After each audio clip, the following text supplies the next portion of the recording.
Yeter yarim gurbete gider. Çok bekledim yolunu, ne mektup var ne haber. Bahçede bülbül öter, yarim gurbete gider. Çok bekledim yolunu, ne mektup var ne haber. Ne oldu gönüle, ne oldu sarardı gazel oldu. Leylasından ayrıldı, böyle derbeder oldu.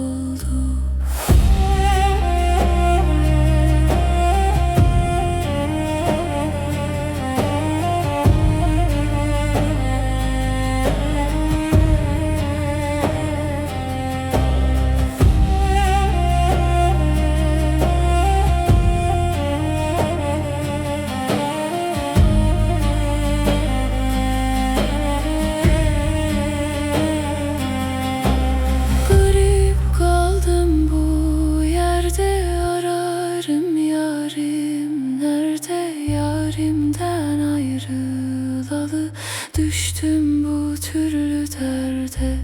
Garip kaldım bu yerde, ararım yarim nerede. Yarimden ayrılalı düştüm bu türlü derde. Ne oldu gönüle, ne oldu sarardı gazel oldu. Leylasından böyle derbeder oldu.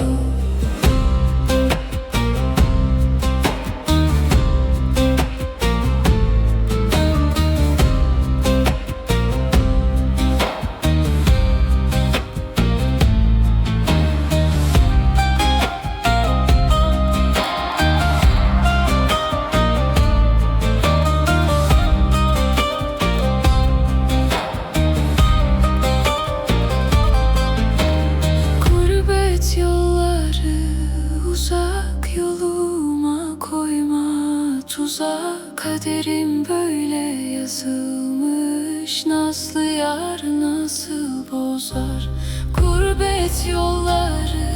Uzak yoluma koyma tuzak, kaderim böyle yazılmış. Nazlı yar nasıl bozar. Ne oldu